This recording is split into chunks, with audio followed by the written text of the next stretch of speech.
Hey guys, welcome back. Metatrend's Mark here. These are the snippets about chapter 1 so far. This next one's from hominids to Homo sapiens. So first I should identify what does hominid mean.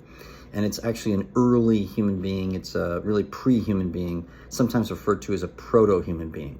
Because about 3 million years ago, the brains of our ancestors began to increase in size.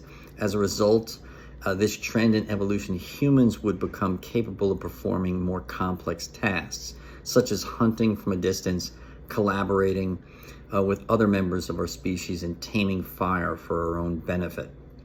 This is evidenced through the anatomic nature of Australopithecines, a bipedal primate with both ape-like and human-like characteristics found in Africa in the Pleistocene. From the looks of their bone structure, it appears that they were built for lateral movement. This is important because it's the distinction between chimpanzees and humans. So hominids were our common ancestors. So chimpanzees split off from them. We split off from them too. We became Homo sapien. The chimpanzees' bodies are designed for vertical movement, climbing trees, which locks down their arms for the purpose of movement rather than tool manipulation. So our journey from hominid to Homo sapien was accelerated by the mastery of fire, which is essentially an external stomach, enabling us to pre-cook our foods, which makes it safer and enables us to extract more nutrients from said food. This process likely led to a shrinking of the gut and an expanding of the brain. They move, it looks like they have a seesaw type relationship. So as we needed less gut in order to process the foods, because we're not eating raw meat and raw vegetables, it enabled our brains to expand, and this was likely the example of the third wave of evolution in the human brain. So our bodies become less robust, and we start to what's referred to as self-domesticate.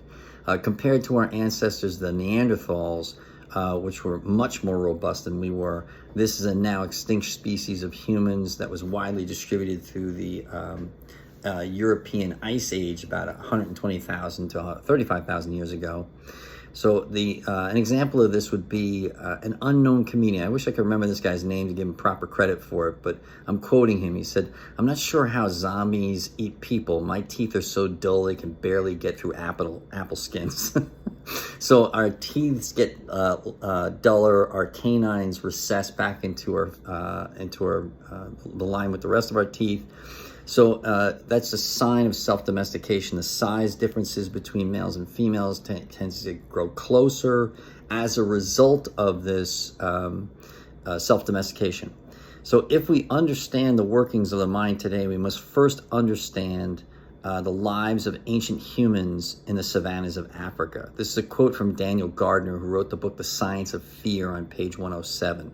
The whole idea behind all of this is that this book is designed to help us to understand why we evolved to be so politically divided. And frankly, if you read through the lines, you can actually learn more about why your customers are so boring and predictable.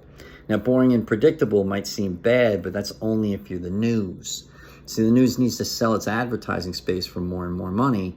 Well, boring and predictable increases the accuracy of you being able to forecast the future.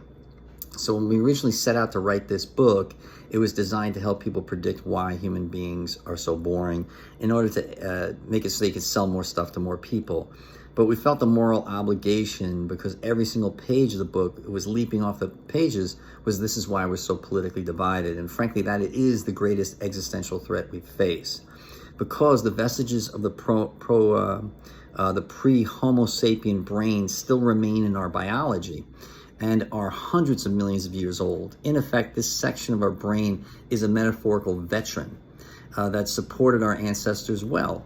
The neocortex, or the new brain, is approximately only about 100,000 years old and a veritable rookie compared to our old brain, which is millions, if not billions of years old. Considering the difference in evolutionary experience, it becomes obvious why the ancient brain has not relinquished control.